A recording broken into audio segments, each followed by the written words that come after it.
உபதேசம் மிகவும் முக்கியமாக காணப்படுகிறது. கட்டளைகள் நிறைந்ததான ஒரு புஸ்தகத்தை தேவன் நமக்கு தந்திருக்கிறார். வேதாகமத்தில் எல்லாமே நிபந்தனைகள், கட்டளைகள், சட்ட திட்டங்கள். ஆதியாகமம் முதல் வெளிப்படுத்தின விசேஷம் வரைக்கும் நாம் படித்து பார்த்தோம் அப்படின்னா, அங்கே முழுமையாக தேவன் என்ன எழுதி வைத்து நம்முடைய கரங்களிலே கொடுத்திருக்கிறார் அப்படின்னா, சட்ட திட்டங்களை எழுதி நம்முடைய கரங்களிலே கொடுத்திருக்கிறார். முழுமையாக சட்ட திட்டங்களை உள்ளடக்கி நிற்கிறதான ஒரு புஸ்தகம். நியாயப்பிரமாணம் என்று சொன்னால் அது கட்டளைகள் இல்லைனா சட்டங்கள் என்று பொருள்படும். அதோடைய ஒரிஜினல் பொருள் லா, சட்டங்கள். பழைய ஏற்பாடு முழுவதும் ஒரு சட்ட திட்டங்களை உள்ளடக்கி நிற்கிறதாக காணப்படுகிறது. நாம் எல்லாரும் இந்தியாவுடைய குடிமக்கள். இந்தியாவில் நாம் வாழும்படியாக நமக்கு சுதந்திரங்கள் நிறைய இருந்தாலும் கூட நமக்கெல்லாம் சட்ட திட்டங்கள் இருக்கிறது. நாம் ஒரு சட்ட திட்டங்களுக்கு உட்பட்டு தான் வாழ முடியும். நாம் எவ்வளவுதான் இந்த பூமியில் ஐஸ்வர்யவான்களாக இல்லைனா எவ்வளவு பெரிய ஆளாக இருந்தால் கூட, முதலமைச்சராக இருந்தால் கூட, நாட்டுடைய ஜனாதிபதியாக இருந்தால் கூட, எல்லாருக்கும் ஒரு சட்ட திட்டங்கள் இருக்கிறது. சட்ட திட்டத்தின்படி தான் என்ன பண்ண முடியும், வாழ முடியும். ஒரு நாட்டை ஆளுகிற நபர் என்கிறதுனால அவருடைய இஷ்டப்படியெல்லாம் என்ன பண்ண முடியாது, வாழ முடியாது. அதுக்கு தான் டாக்டர் அம்பேத்கர் மூலமாக சட்ட திட்டத்தை ஏற்றி வச்சிருக்கிறாங்க. அதுபோல் எல்லா நாடுகளிலும் சட்ட திட்டங்கள் இருக்கிறது. இஸ்ரவேல் நாட்டில் குறிப்பாக நியாயப்பிரமாணம், பழைய ஏற்பாடில் கொடுக்கப்பட்டிருக்கிற 5 ஆகமங்கள் அவங்களுடைய சட்டத்திட்ட புஸ்தகம், சட்ட புத்தகமாக காணப்படுகிறது. அங்கே நீதி வழங்கும் போது அங்கே கோர்ட்டில் என்ன நீதி, எதுக்கு உட்பட்டு நீதி வழங்குவாங்க அப்படின்னா, இந்த நியாயப்பிரமாணத்துக்கு உட்பட்டு தான் நீதி வழங்குவாங்க. இது மோசையின் காலத்திலிருந்து ஆரம்பமானது. மோசையின் காலத்திலே வேதாகமத்தை வாசித்து பார்க்கும்போது, மோசே காலையிலிருந்து சாயங்காலம் வரைக்கும் நியாயம் விசாரிக்கிறவராக இருந்தார். ஒவ்வொரு நாளும் மக்கள் அவங்களுடைய பிரச்சனைகள் எல்லாம் சொல்லுவாங்க. அவங்களுடைய வழக்குகள் அங்கே கொண்டு வரப்படும். அப்போது அவர் அங்கே நியாயம் விசாரிக்கிற நியாயாதிபதியாக இருந்து காலை முதல் சாயங்காலம் வரைக்கும் அவர் சலிச்சு போகிற அளவுக்கு நியாயம் விசாரித்தார் என்று சொல்லி வேதத்தில் பார்க்கிறோம். இதை பார்த்த எத்திரோ தன்னுடைய மாமனார் என்ன பண்ணினார் அப்படின்னா, ஒரு குழுவை ஏற்படுத்துகிறார், ஒரு சட்டத்தை உருவாக்குகிறார். 1000 பேருக்கு, 500 பேருக்கு, 100 பேருக்கு, 50 பேருக்கு, 10 பேருக்கு என்கிற ஒரு தலைவர்களை என்ன பண்ணுறாரு, ஏற்படுத்தி அந்த தலைவர்கள் நியாயம் தீர்க்கட்டும். ஃபைனலாக முடியாத தீர்ப்புகள், பெரிய தீர்ப்புகள் மட்டும் இங்கே வரட்டும். இப்போ நம்முடைய நாட்டில் கூட பார்த்தீங்கன்னா நீதிமன்றங்கள் இருக்கிறது. லோக்கலாக இருக்கக்கூடிய நீதிமன்றம் இருக்கிறது இல்லைடா, அதுபோல் உச்ச நீதிமன்றம் இருக்கிறது இல்லைடா. இதில் எத்தனை பேர் அமருகிறாங்க அப்படின்னு சொல்லி சில சட்ட திட்டங்கள் இருக்கிறது இல்லைடா. அப்போ முழுக்க நாம் எல்லாரும் ஒரு சட்ட திட்டத்துக்குள்ளாக இருக்கிறோம். கணவன் மனைவி அப்படிங்கிற வாழ்க்கைக்குள்ள ஒரு சட்ட திட்டம் இருக்கிறது. அதுபோல் நம்முடைய உறவுகள் எல்லாம் ஒரு சட்ட திட்டத்துக்குள்ளாக தான் இருக்குது. நாம் எப்படியோ வாழ முடியாது. நாம் சித்தப்பா, சித்தி, மாமா, மச்சான், அண்ணன், தம்பி எல்லாருக்குள்ள ஒரு உறவு இருக்கிறது. எல்லாருக்கிட்டையும் நாம் அணுகுமுறை இல்லைன்னா நாம் அணுகும்படியான சட்ட திட்டங்கள் இருக்கிறது. எல்லாருக்கிட்டையும் ஒரே மாதிரி என்ன பண்ண முடியாது, பேச முடியாது, பழக முடியாது. நண்பரோடு கூட பேசுகிறது போல ஒருவேளை வீட்டில் இருக்கிற தம்பி கூட நம்ம என்ன பண்ண முடியாது, இல்லைன்னா அண்ணன் கூட பேச முடியாது, இல்லைன்னா மாமா கூட மச்சான் கூட பேச முடியாது. சில நபரோடு கூட பேசுறதுக்குன்னு ஒரு சட்ட திட்டங்கள், ஒரு வரம்பு இருக்கிறது, ஒரு எல்லை இருக்கிறது இல்லைங்களா. எல்லா இடத்துலையும் நம்ம இஷ்டப்படி என்ன பண்ண முடியாது, பேச முடியாது. அப்போ சட்ட திட்டங்களையும் உபதேசங்களையும் உள்ளடக்கி நிற்கிறது தான் நம்முடைய வேதாகமம். பழைய ஏற்பாடும் சரி, புதிய ஏற்பாடும் சரி, அதை தான் நமக்கு வலியுறுத்தி சொல்லுகிறது. புதிய ஏற்பாடுல முக்கியமாக ஆண்டவராகிய இயேசு கிறிஸ்து உபதேசங்களை தான் சொல்லுகிறார். உபதேசத்தை பொதுவாக யாரும் விரும்புகிறதில்லை. பழைய ஏற்பாடிலும் புதிய ஏற்பாடிலும் இயேசு கிறிஸ்துடைய இருதய துடிப்பு என்ன அப்படின்னா, சட்ட திட்டங்களை உட்பட்ட உபதேசங்கள். உபதேசம்தான் முக்கியம். சபைக்கு உபதேசம் ரொம்ப அவசியமாக காணப்படுகிறது. தீர்க்க தரிசனம் இல்லாத சபை சீர்கெட்டு போகும் அப்படின்னு வேதத்தில் எழுதப்பட்டிருக்கிறது. தீர்க்க தரிசனங்கள் எதற்காக கொடுக்கப்பட்டிருக்கிறது? சீராகும்படியாக. தீர்க்க தரிசனங்கிறது பரவசத்தை ஊட்டும்படி அல்ல. தீர்க்க தரிசனங்கிறது குறி சொல்லுகிற ஒரு வேலை அல்ல, இல்லடா. ஒரு பாஸ்டர் சொல்றாரு, நான் ஸ்கான் பண்ணி சொல்லிடுவேன். ஸ்கான் பண்ணி சொல்ல வேண்டிய ஒரு வேலை கிடையாது. தீர்க்க தரிசனத்தை வச்சு விளையாடுறாங்க நிறைய பேர். பார்த்தீங்க அப்படின்னா எனக்கு தீர்க்க தரிசனம் இருக்கு அப்படின்னு சொல்லி விளையாடுறாங்க. அது ஸ்கேன் பண்றேன் அப்படிங்கிறார். அதெல்லாம் அங்கே சொல்ல வேண்டிய அவசியம் இல்லை. ஒரு மனுஷனை குறித்து நாம் என்ன சொல்லணும் அப்படின்னு சொல்லி ஒரு விவஸ்தை, ஒரு வரம்பு இருக்கிறது. என்ன சொல்லாலுமே தீர்க்க தரிசனம் சொல்லும்போது சட்டதிட்டங்களுக்கு உட்பட்டு தான் நாம் என்ன பண்ண வேண்டியதாக இருக்கும், தீர்க்க தரிசனங்கள் சொல்ல வேண்டியதாக இருக்கும். இப்போ தீர்க்க தரிசனங்கள் அதிகமாக இல்லை, தீர்க்க தரிசனங்கள் எல்லாம் குறைந்து போயிட்டு. ஏன்னா தீர்க்கதரிசி அப்படின்னா அவன் தேவனோடு தான் வாசமாக இருப்பான். 24 hours அவனுடைய நினைவுகள் எல்லாம் தேவனோடு கூட இருக்கும். அவனுடைய பிரயாணங்கள் எல்லாம் தேவனோடு கூட இருக்கும். அவனுடைய வாழ்க்கை தேவனோடு கூட இருக்கும். அவன் உலகத்தில் வாழ்ந்தாலும் கூட அவன் தீர்க்கதரிசியா இருக்கிறதுனால தேவன் எப்போது பேசுவார் என்று சொல்லி அந்த காது திறந்திருக்கும். அப்போ அதுதான் தீர்க்கதரிசி, இல்லையா? அந்த தீர்க்கதரிசிகள் அந்த காலத்தில் எதுக்கு இருந்தாங்க? வேதத்தில் வாசித்து பார்த்தா தெரியும். தீர்க்கதரிசிகள் எல்லாம் எச்சரிப்பை உண்டு பண்ணும்படியாக, சீர்திருத்தத்தை உண்டு பண்ணும்படியாக, இல்லடா, ஒரு நாட்டுக்கு தன் பாவத்தை உணர்த்தும்படியாக, ஒரு ராஜாவுக்கு இல்லைன்னா ஒரு தனிப்பட்ட நபருக்கு அவங்களுடைய பாவங்களை எடுத்து சொல்லுவதற்காக, வரும் காரியங்களிலிருந்து தப்பித்துக் கொள்ளும்படியாக. இதுதான் தீர்க்க தரிசனம். தீர்க்க தரிசனங்கிறது வேதத்தில் ரொம்ப அவசியமான முக்கியமான ஒரு காரியம். ஆனா இன்னைக்கு அப்படிப்பட்ட தீர்க்க தரிசனம் இல்லை. சபையில எழும்பி தீர்க்கதரிசிகள் அந்த நாட்களிலே தீர்க்க தரிசனம் சொன்னார்கள். சபை ஆராதனையில தீர்க்க தரிசனம் சொன்னார்கள். ஆமை, ஸ்பெஷல் மீட்டிங்ல தீர்க்க தரிசனங்கள் சொன்னார்கள். இன்னைக்கு நாம பார்க்கிறோம் தீர்க்க தரிசன திருவிழா. அது என்ன திருவிழான்னு எனக்கு தெரியல. தீர்க்க தரிசன திருவிழா அப்படிங்கிறாங்க. அப்படியெல்லாம் ஒன்றும் கிடையாது. அது எப்படி தீர்க்க தரிசனத்தை திருவிழாயா வைக்க முடியும்? திருவிழாங்கிறது மனுஷனால் ஏற்படுத்தப்பட்டது, இல்லையா? தீர்க்க தரிசனங்கிறது தேவன் சொல்லுகிற வார்த்தை. அந்த அந்த அந்த ஹெட்டிங்கே என்னது? தப்பு. அந்த ஹெட்டிங் போட்ட ஆளே அப்போ தப்பான ஆளை தான் போட்டிருக்கிறார். ஏன்னா தீர்க்க தரிசனத்தை திருவிழாயெல்லாம் என்ன பண்ண முடியாது, வைக்க முடியாது, இல்லையா? அபிஷேக அனல் மூட்டுகிற அபிஷேக ஸ்பெஷல் மீட்டிங், அப்படி ஒரு மீட்டிங் நடத்த முடியாது. அப்படி நடத்த முடியாது. ஒரு கூட்டத்தில் தேவன் அங்கே என்ன செய்ய போறார்? இப்போ கொர்நேலியு என்கிறதான நபர் பேதுருவை அழைச்சிட்டு போறாரு. பேதுருடைய வீட்டில் பிரசங்கம் நடந்துகிட்டு இருக்கு. பிரசங்கத்தை கேட்டவங்க பரிசுத்தாவினால நிரப்பப்பட்டாங்க. அங்க ஒரு ஸ்பெஷல் மீட்டிங் இல்லை.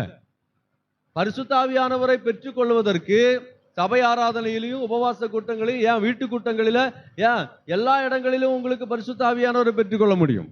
பரிசுத்தாவியானவரை பெறணுங்கிற வாஞ்சையும் பரிசுத்தமும் நமக்குள்ள இருக்குமானால், நீங்க இருக்கிற இடத்துல பரிசுத்தாவியானவர் என்ன பண்ணுவாரு? நம்ம அபிஷேகம் பண்ணுவார். பரிசுத்தாவியானவருக்கு இல்லைன்னா பரிசுத்தாவியானவரை பெற்றுக்கொள்வதற்கு ஒரு ஸ்பெஷல் மீட்டிங் தேவை கிடையாது. இல்லையா?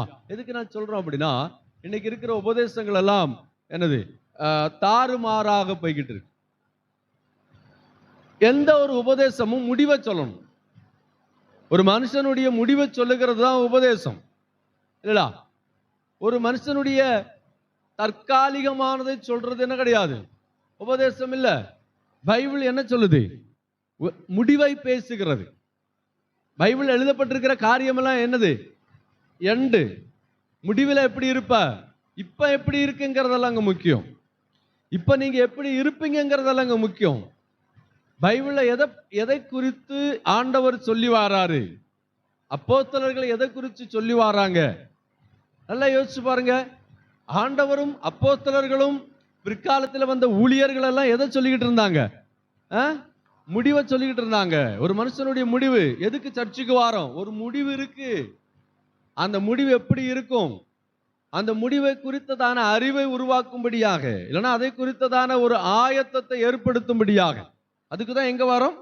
சர்ச்சுக்கு வாரோம். நாம எப்பவுமே எதை தான் பேசிக்கிட்டு இருக்கிறோம்? தற்காலிகமான காரியங்களை, அழிந்து போகிற காரியங்களுக்காக கடவுளை தேடிட்டு இருக்கிறோம். அழிந்து போகிற காரியங்களுக்காக உபதேசங்களும் கூட்டங்களும் சர்ச்சும் இன்னைக்கு என்ன பண்ணிக்கிட்டு இருக்கு, நடந்துகிட்டு இருக்குது.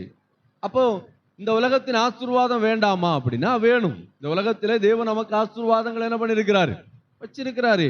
அது தேவன் தருவார்.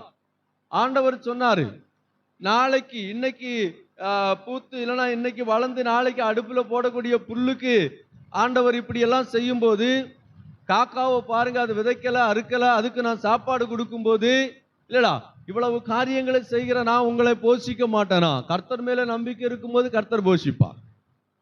அல்லேலூயா. கர்த்தர் போஷிப்பார். அதான் கர்த்தர். கர்த்தர் பொய் சொல்லுகிற ஆண்டவர் இல்ல.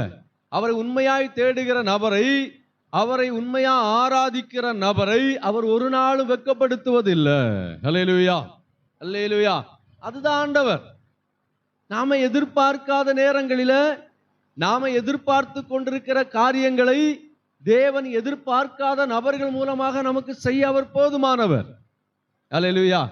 நாம் பயப்பட வேண்டிய அவசியம் இல்லை. நாம் ஆராதிக்கிற தெய்வம் எலியாவின் தெய்வம். எலியா சூரச்செடிக்கு கீழே போய் படுத்து கிடக்கிறான். சாப்பாடு இல்ல.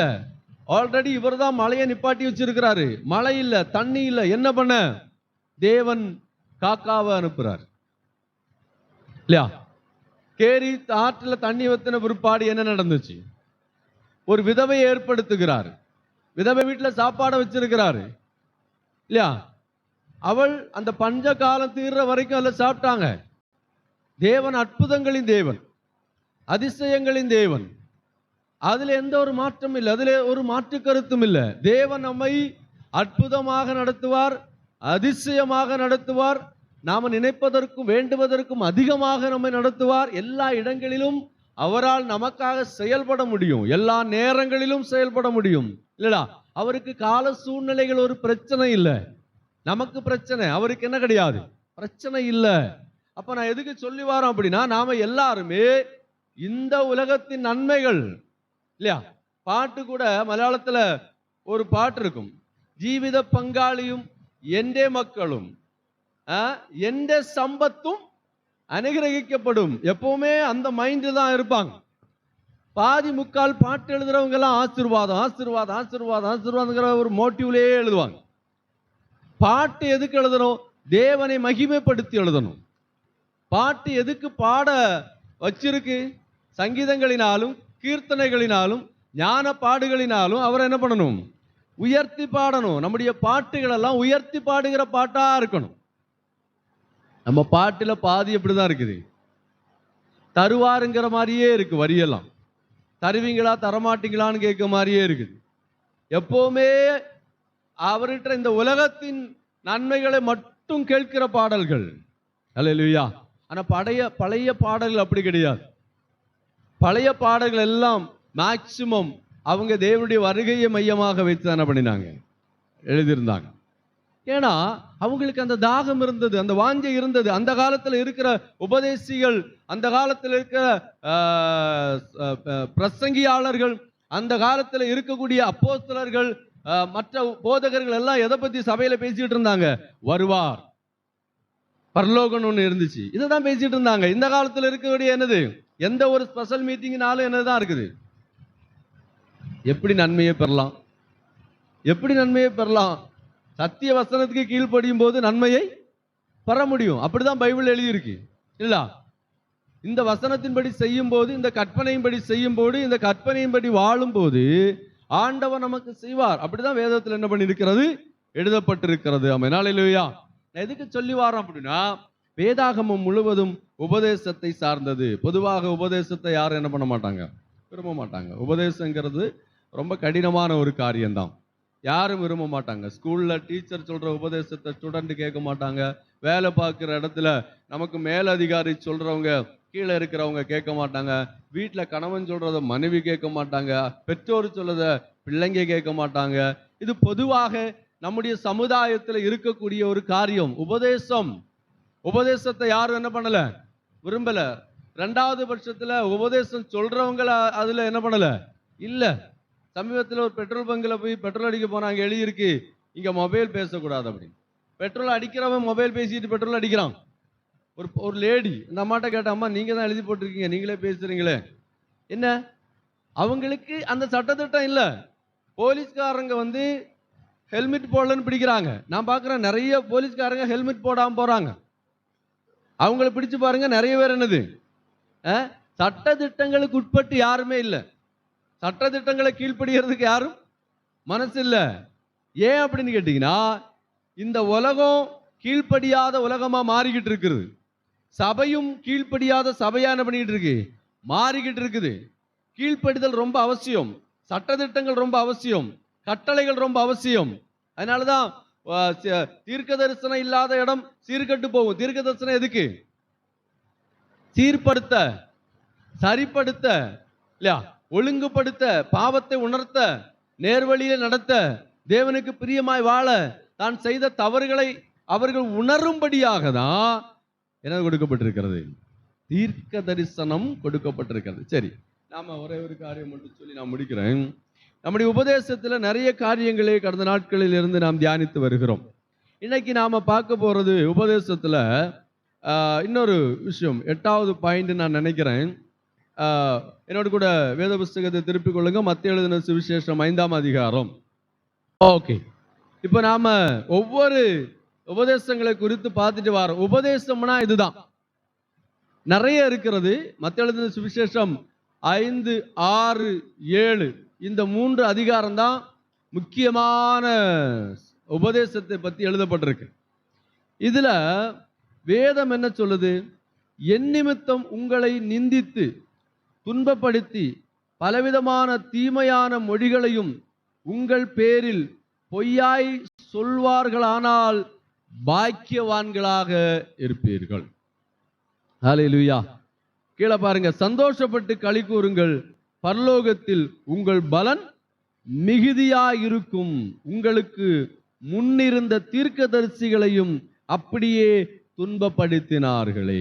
Price the lord. ஹல்லேலூயா. பொதுவாக நாம இந்த துன்பங்கள், கஷ்டங்கள் இதெல்லாம் விரும்புறது இல்லை. இதுல இருந்து வெளியே வரணும்னு தான் எல்லாரும் என்ன பண்றோம்? விரும்புகிறோம். இதில் என்ன சொல்லப்பட்டிருக்கிறது? என் நிமித்தம் துன்பப்பட்டால், என் நிமித்தம் பலவிதமான தூஷணமான காரியங்களை அவங்க பேசினா, என் நிமித்தம் நீங்க எவ்வளவுக்குள்ள பாடுகள் படுறீங்களோ நீங்க பாக்கியவான்கள். அல்லேலூயா. நீங்க பாக்கியவான். நம்ம யாரை பாக்கியவான்னு சொல்றோம்? பாக்கியவான் யாரை சொல்லிட்டு இருக்கிறோம்? பெரிய பெரிய பணக்காரர்களை சொல்றோம், வசதி வாய்ப்போடு இருக்கிறவங்களை சொல்றோம், கோடீஸ்வரர்களை சொல்றோம், சுகபோகமா வாழ்ந்து கொண்டிருக்கிறவங்களை சொல்றோம். ஆனா பைபிள் யாரை பாக்கியவான்னு சொல்லுது? ஃபுல்லா நீங்க படிச்சு பாருங்க. இந்த ஃபர்ஸ்ட்ல இருந்தே இவர்கள் பாக்கியவான்கள், இவர்கள் பாக்கியவான்கள். 2வது வசனத்துல பாருங்க, 3வது வசனத்திலிருந்து ஆவியிலே எளிமையுள்ளவர்கள் பாக்கியவான்கள். அடுத்து துயரப்படுகிறவர்கள் பாக்கியவான்கள், சாந்த குணமுள்ளவர்கள் பாக்கியவான்கள், நீதியில் மேல் பசிதாகம் உள்ளவர்கள் பாக்கியவான்கள், இரக்கமுள்ளவர்கள் பாக்கியவான்கள், இருதயத்தில் சுத்தமுள்ளவர்கள் பாக்கியவான்கள், சமாதானம் பண்ணுகிறவர்கள் பாக்கியவான்கள், நீதி நிமித்தம் துன்பப்படுகிறவர்கள் பாக்கியவான்கள். புரியுதா? இதுல யாரு பாக்கியவான் சொல்லப்பட்டிருக்கிறது? இவ்வளவு கேரக்டர் இல்லைன்னா இப்படிப்பட்ட சிச்சுவேஷன்ல இருக்கிறவங்க பாக்கியவான்கள். அல்லேலூயா. இதுதான் பைபிள் சொல்லுது. பைபிளுடைய உபதேசம் தான். நிறைய நிந்தனைகள் வரும். நிறைய பேர் நம்மளை நிந்திச்சு பேசுவாங்க, தேவையில்லாம பேசுவாங்க. கிறிஸ்துவை ஏற்றுக்கொண்டதுனால, கிறிஸ்துவின் சட்டதிட்டங்களை கை கொண்டதுனால, கிறிஸ்தவர்களாக வாழ்றதுனால நம்மளை ஏகலமா பேசுவாங்க. பைத்தியக்காரன்னு கூட சொல்லுவாங்க. அறிவில்லாதவர்கள் கூட என்ன பண்ணுவாங்க? சொல்லுவாங்க. ஏன் தெரியுமா? வேதம் சொல்லுகிறது, இதெல்லாம் வேதத்திலே எழுதப்பட்டிருக்கிறது. அவர்கள்தான் பாக்கியவான்கள், அவர்கள்தான் பாக்கியவான்கள். மிச்சம் இருக்கிறவங்க யாரும் இல்ல. பரலோக ராஜ்யத்தில் உங்களுக்கு என்ன இருக்குது? மிகுதியான பங்கு இருக்கு, பலன் இருக்குது. அடுத்து ஒரு விஷயத்தை ஆண்டவர் மேற்கோள் போட்டு காமிக்கிறாரு. பழைய தீர்க்கதரிசி இருந்தாங்க பாத்தீங்களா, அவங்களுக்கு அதுதான் நடந்துச்சு. இன்னைக்கு இருக்க தீர்க்கதரிசிகளுக்கு அதெல்லாம் என்ன பண்ணல, நடக்கல. அவங்களுக்கு அதெல்லாம் நடக்காது. ஏன் தெரியுமா? அவங்க ட்ராக்கு விட்டு வெளியே வந்துட்டாங்க. அந்த காலத்துல தீர்க்கதரிசிகள் யாருக்கு தீர்க்க தரிசனம் சொன்னாங்க? ராஜாக்களுக்கு சொன்னாங்க, பாவிகளுக்கு சொன்னாங்க, இஸ்ரவேல் ஜனத்துக்கு சொன்னாங்க. எரோமியா என்கிற ஒரு தீர்க்கதரிசி இருக்கிறான். தீர்க்கதரிசியை பத்தி படிச்சு பாருங்க. தீர்க்க தரிசனம் சொன்ன உடனே சிறையில தூக்கி போட்டுருவாங்க. தீர்க்க தரிசனம் சொன்ன உடனே பெரிய கணத்துல தூக்கி போட்டுருவாங்க. தீர்க்க தரிசனம் சொன்ன உடனே தண்டனை, அடிகள், கொலை செய்தாங்க. தீர்க்கதரிசி ஏசாயாவை மரத்துல வச்சு வாளில அறுத்து கொன்னாங்களாம். அந்த அந்த நாட்களில் பெரிய தீர்க்கதரிசி நாம அவரை பாராட்டிக்கிட்டு இருக்கிறோம் இல்லடா, பெரிய தீர்க்கதரிசி தான், எந்த ஒரு மாற்றமும் இல்லை. ஆனா அவர்கள் பாடுபட்டார்கள், அவர்கள் கஷ்டப்பட்டார்கள், அவர்கள் உபத்திரவம் பட்டார்கள். இன்னைக்கு என்ன சொல்லி கொடுக்கிறோம்? உபத்திரவம் பட்டா ஆண்டவர் கூட இல்லைன்னு சொல்லி கொடுக்கிறோம். உங்களுக்கு உபத்திரவமா? அப்ப ஆண்டவர் உங்களை நேசிக்கல, நீங்க ஏதோ தப்பு பண்றீங்க, நீங்க ஏதோ கஷ்டப்படுறீங்க. அப்போ தீர்க்கதரிசிகள் எல்லாம் அடிக்கப்பட்டாங்க, சிறையில தூக்கி போட்டாங்க. தீர்க்கதரிசிகளுக்கெல்லாம் அந்த கஷ்டம் தான் இருந்துச்சு, அப்படிதான் வேதம் சொல்லுது. அப்ப அவங்க எல்லாம் பாவிகளா? இல்ல, என் நிமித்தம் துன்பப்படுகிறவர்கள் பாக்கியவான்கள். நீங்க அப்புறமா வீட்டுல டைம் இல்ல, எபிரேயர் 11ஆம் அதிகாரம் கடைசி பகுதிகளை படிச்சு பாருங்க. தீர்க்கதரிசிகள் அந்த நாட்களில் பாடுகள் பட்டதாகவும் கஷ்டம் பட்டதாகவும் வேதனைப்பட்டதாகவும் வேதத்தில் அதில் எழுதப்பட்டிருக்கிறது. ஏன் தெரியுமா? வேதம் நமக்கு என்ன சொல்லி தருகிறது? பரிசுத்த வேதாகமத்தில் தேவன் நமக்கு எதை கற்று தருகிறார்? நாம் அதை கற்றுக்கொள்ளணும்னு சொல்லி ஆண்டவர் என்ன பண்ணுகிறார்? விரும்புகிறார். பாடுகள் நிறைந்த ஒரு வாழ்க்கை தான் கிறிஸ்தவ வாழ்க்கை, கஷ்டங்கள் நிறைந்த ஒரு வாழ்க்கை தான் கிறிஸ்தவ வாழ்க்கை. இப்படிப்பட்ட பாடுகளிலும் கஷ்டங்களிலும் தான் நாம கர்த்தரை தேடவும் ஆராதிக்கவும் வேண்டும். கஷ்டங்கள் வந்தாலும், நாம ஒரு பாட்டு மலையாளத்துல பாடணும், கஷ்டங்கள் வந்தாலும் நஷ்டங்கள் வந்தாலும் கிறிஸ்தேசு நாயகன் கூட்டாளியானே. அல்லேலூயா, அல்லேலூயா. பாருங்க, எபிரேயர், நான் சும்மா வாசிச்சு விடுறேன். எபிரேயர் 11ஆம் அதிகாரம் 33 இருந்து, விசுவாசத்தினாலே அவர்கள் ராஜ்யங்களை ஜெயித்தார்கள், நீதியை நடப்பித்தார்கள், வாக்குத்தத்தங்களை பெற்றார்கள், சிங்கங்களின் வாய்களை அடைத்தார்கள், அக்கினியின் உக்கிரகத்தை அவிழ்த்தார்கள். போதும். பாருங்க, இதுல என்ன சொல்லப்பட்டிருக்கிறது? நம்ம எல்லாம் என்ன சொல்லிக்கிட்டு இருக்கிறோம்? பாடுபட்டார்கள், கஷ்டப்பட்டாங்க, வேதனைப்பட்டாங்க, அறுப்புண்டார்கள் சொல்லப்பட்டிருக்கலாம். இதுல சாத்ராக் மேஷக்கை பத்தி எழுதியிருக்கு, தானியேலை பத்தி எழுதியிருக்கு, பழைய பரிசுத்தவான்களை பத்தி எழுதியிருக்கு. ஒரு பெரிய பட்டியலே போட்டு வராரு. எல்லாருடைய பெயரும் எழுத முடியாதுங்கிறதுனால ஷார்ட்டா சொல்லிட்டு போறாரு. பாருங்க, இவர்கள் எல்லாம் கஷ்டப்பட்டார்கள், வேதனைப்பட்டார்கள், நிந்திக்கப்பட்டார்கள், உபதேசத்திற்காக அவர்கள் தங்களுடைய கழுத்தை கொடுத்தார்கள், அதாவது மரிப்பதற்கும் ஆயத்தமாக மாறினார்கள். அல்லேலூயா. நம்மளால உபதேசத்துக்காக வாழ நம்ம என்ன விட்டு கொடுத்துருக்கிறோம்? நம்ம ஒரு கோட்பாட்டுக்குள்ள இருக்கிறோம். நம்ம எல்லாரும் எப்படி இருக்கிறோம்? ஒரு கட்டுப்பாட்டுக்குள்ள இருக்கிறோம். நாங்க இப்படிதான் இருப்போம். நிறைய பேர்லாம் சொல்றாங்க, பைபிள் அதெல்லாம் சொல்லுங்க, அதெல்லாம் கீழ்ப்படிஞ்சு என்ன பண்ண முடியாது, வாழ முடியும். நாங்க எப்படிதான் வாழுவோம்? பேசாம அப்படி சொல்ற ஆட்கள் எங்க போயிடலாம்? கிறிஸ்துவ விட்டு போறது ரொம்ப நல்லது. அதான் ஆண்டவரே சொல்றாரு, ஒண்ணுல அனலா இருங்க, இல்லைன்னா என்ன பண்ணுங்க, குளிரா இருங்க. சின்ன சின்ன காரியங்களை கூட நஷ்டப்படுறதுக்கு கஷ்டப்படுறதுக்கு நமக்கு என்ன இல்லை, மனசு இல்லை. நம்ம தான் பெரிய விசுவாசி, நம்ம பயங்கர ஜப வீரர்கள். ஜபம் பண்ணினா கடவுளே ஓடிடுவாரு விட்டு விட்டு. ஏன்னா அவ்வளவு நேரம் கடவுளே இருக்க முடியாது. என்னன்னு கேட்டீங்கன்னா, தேவன் அதை என்ன பண்ணல, விரும்பல. கிறிஸ்துவ நிமித்தம் என்ன பண்ணணுமா? துன்பப்படணும், கஷ்டப்படணும், இழக்கணும், தீமைகளை சகிக்கணும், தீமைகளில நாம சந்தோஷமா இருக்கணும். நீங்க பாக்கியவான்களா இருப்பீங்க. இல்லைன்னா உங்களுக்கு என்ன கிடைக்காது? பரலோகம் கிடைக்காது. அல்லேலூயா. இப்படிப்பட்ட உபதேசங்களை யாருக்கும் என்ன பண்ணாது, பிடிக்காது. இயேசு கிறிஸ்து தான் பண்ணினாரு, அதனாலதான் இயேசுவை பிடிக்கல யாருக்கும். ஆமென். அல்லேலூயா. அப்போஸ்தலர்கள் என்னதான் பண்ணாங்க? நம்ம எண்டு சொல்றது இல்லை. நம்ம என்ன சொல்லிக்கிட்டு இருக்கிறோம்? முடிவை பேசிக்கிட்டு இருக்கிறோம். இயேசு என்ன சொல்லிக்கிட்டு இருக்கிறார்? முடிவை பேசிக்கிட்டு இருக்கிறார். ஒரு மனுஷனுடைய முடிவை பத்தி பேசிட்டு இருக்கிறார். முடிவுதான் அவசியம். வேதத்தில் எழுதியிருக்கலாம், நீங்க எங்க போறது நல்லது? அதுக்கு வீட்டுக்கு போறது நல்லது. அங்கதான் ஒரு மனுஷனுடைய முடிவு இருக்கு. ஏன் அங்க போக சொன்னாரு? உங்களுக்கு ஒரு முடிவு வருங்கிறத நீங்க என்ன பண்ணணும், உணரணும். அவங்க செத்து போயிட்டாங்க, அவங்க எங்க போனாங்க உங்களுக்கு தெரியாது. நீங்க சாவீங்க, எங்க போகணும், என்ன தீர்மானத்தில் இருக்கிறீங்க, எவ்வளவு ஆயத்தப்பட்டு இருக்கிறீங்க, இயேசு வரப்போறார். அங்கதான் உணர்வு வரும், அங்கதான் பயம் வரும். ஆனா பாருங்க, அங்க இருக்கும் ஒரு பயம் வரதான் செய்யும். நரகம்னு ஒன்று இருக்கும், செத்து போனா நம்மளும் எங்க போக வேண்டியதா இருக்கும். அதுக்குதான் அங்க ஏன் பிரசங்கம் பண்றாங்கன்னா, அங்க ஏன் இந்த மீட்டிங் நடத்துறாங்க அப்படின்னு கேட்டீங்கன்னா, அங்க சத்தியத்தை சொல்றதுக்கு தான். நிறைய பேர் அங்கேயும் சத்தியம் சொல்றது இல்லை, எங்க சத்த வீட்லயும் சத்தியம் சொல்றது இல்லை. செத்த வீடு தான் நல்ல வாய்ப்பு சத்தியத்தை சொல்றதுக்கு. நிறைய மக்கள் வருவாங்க, முடிவை பத்தி பேசலாம். செத்த வீட்டு பிரசங்கம் நான் நிறைய கேட்டிருக்கிறேன். எனக்கு இந்த செத்த வீட்டுல பிரசங்கம் பண்ணது ரொம்ப பிடிக்கும். ஏன்னா முடிவை பத்தி தான் அங்கதான் என்ன பண்ண முடியும், பார்க்க முடியும். Praise the lord. ஹல்லேலூயா. அதனால நாம வேதம் சொல்லுகிறபடி, வேதத்துல என்ன சொல்லப்பட்டிருக்கிறது, அவர் நிமித்தம், அதாவது என் நிமித்தம் உங்களை நிந்தித்து துன்பப்படுத்தி பலவித தீமையான மொழிகளையும் உங்கள் பேரில் பொய்யாய் சொல்வார்களானால் பாக்கியவான்களாய் இருப்பீர்கள். சந்தோஷப்பட்டு களி கூறுங்கள், பரலோகத்தில் உங்கள் பலன் மிகுதியா இருக்கும். அப்படின்னா நிறைய, நீங்க பயப்பட வேண்டாம். பரலோகத்தில் என்ன இருக்கும், மிகுதியா இருக்கும். உங்களுக்கு முன்னாடி இந்த தீர்க்கதரிசிகளும் அப்படிதான் இருந்தாங்க.